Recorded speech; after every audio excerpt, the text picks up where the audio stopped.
Remember how Pete Hegseth's top aides were fired after being accused of leaking information? Well, the White House investigated that matter, and it's taking a fascinating turn. Information on the alleged leakers was perhaps obtained via illegal wiretaps. According to The Guardian, White House advisors were reportedly told that Hegseth went full-blown NSA style, using wiretaps to fire top aides amid the Pentagon investigation leaks. Chaos erupted within the Pentagon in mid-April when the leaks began trickling out about U.S. military plans, including the supposed retaking of the Panama Canal. Hegseth launched a probe that ended up in the firing of his senior advisor, Dan Caldwell, along with two other aides, Darren Selnick and Colin Carroll. Now, all three men denied any claims of wrongdoing, and the White House aides have since pushed back on the accusations of illegal wiretapping. Joining us now to dive into this is Curt Mills, Executive Director of the American Conservative magazine. Welcome back to Rising. Thank you for having me. Yeah, appreciate it. You and I are fans of a more non-interventionist foreign policy, and it's been really interesting to see that take shape under the Trump administration, with some figures in the Defense Department clearly being spokespersons for that kind of hands-off approach. Trump seems on board with it. He railed against neocons in a recent speech. J.D. Vance, we know, is very much on board with that. But there is another faction, obviously, within the Defense Department that wants to, return to kind of Bush-era neoconservatism. So I was really, my eyes opened wide when I read this news that there was some evidence of illegal wiretapping going on that ended up with the ouster of the aides on the more non-interventionist side. What do you make of all this? Well, first, I can't independently corroborate the reporting, but I don't doubt it. So I think the first thing here is, as much as I would like to put an ideological sheen on what occurred, the first thing to understand about what I think is fairly called Pentagon Gate is that this is an operational failure by the secretary. Effectively, he had an infighting, high command. He did not have control of the situation, and he allowed it to spiral in this sort of opera buffet fashion. To quickly review, which I think has been covered in other outlets, including ours, the Chief of Staff, Joe Casper, who may have been under investigation himself, ordered a counter investigation on his would-be comrades, but functional rivals, had some of them frog marched out of the Pentagon, and incoherence and chaos reigned.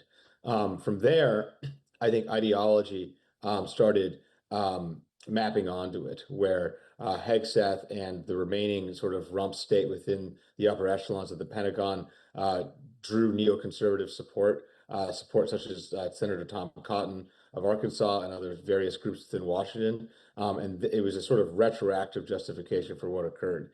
As to the NSA leaks, again, there were so many investigations going back and forth. I mean, the stuff is basically hard to script, but it appears that reportedly at the zenith of this showdown, either Hegseth or his whip hand, this person, Chief of Staff Casper, ordered or at least consulted with the National Security Agency to wiretap purportedly the rivals within the Pentagon, which again, for all of the arguments that are being made here, that essentially that these leakers were leaking against President Trump, no evidence of that. It appears that several White House officials now believe that wasn't true.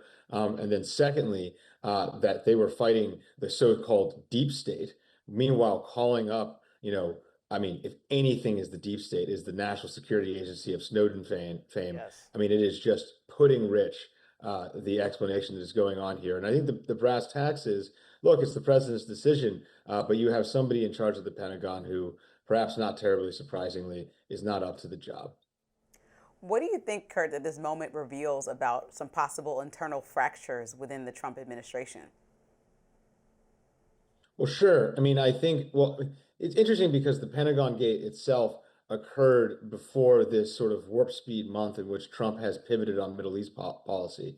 So Pentagon Gate was the sort of side scandal where the parallel scandal, the Signal Gate.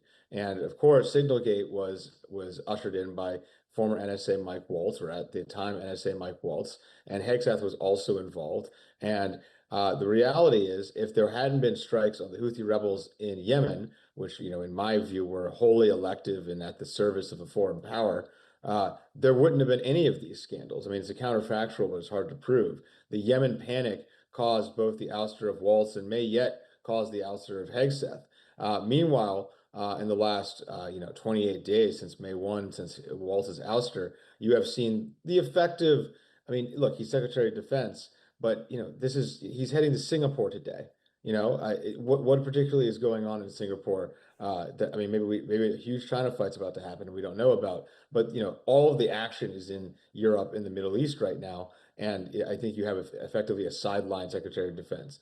As to the ideological combat that is going on, I think it's interesting. I think to an extent, rhetorically, this administration has been all on the same page. I mean, even Waltz spoke about the need to end the Russia-Ukraine war, but behind the scenes, you have this sort of remaining old guard who are increasingly being flushed out. Rubio reorganized the National Security Council over the weekend, but you're still the blob within Washington D.C. And I hesitate to use that term because it's a little too all-encompassing. But there are these retro con Inc.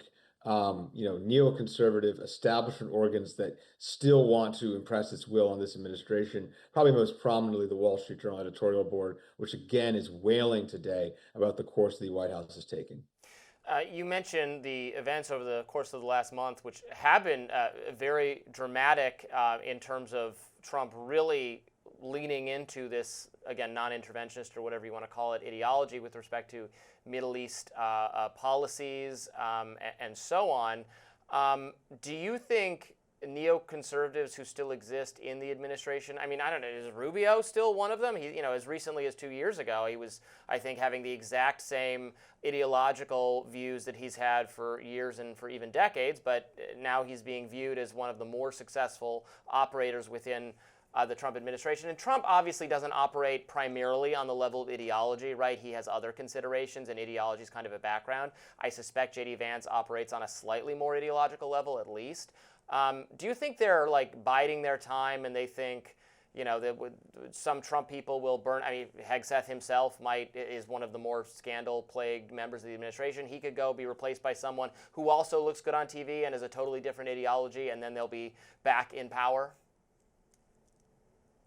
I mean, my only slight critique is I do think Trump is fairly ideological. I mean, the moves we've seen the last 28 days, the zeal to end both wars, these are not things that a president would do if he wanted to coast. I mean, just rewind. January 2025, he has, basically all the Silicon Valley oligarchs in the front row. He's on top of the world. He's recovered from, nearly 100 indictments, 10 years of a political circus, the horror of 2020 and 2021. And he could have just done a coast center-right administration where he cut taxes and bombed Iranian nuclear sites. This is not what he's trying to do. So clearly he believes in stuff. I mean, the people around him talk about the L word, which is that he's increasingly and has been for years talking about his legacy. So I just push back a little bit on that. Obviously, Vance was a selection of a sort of true believer, a clear olive branch to the so-called new right.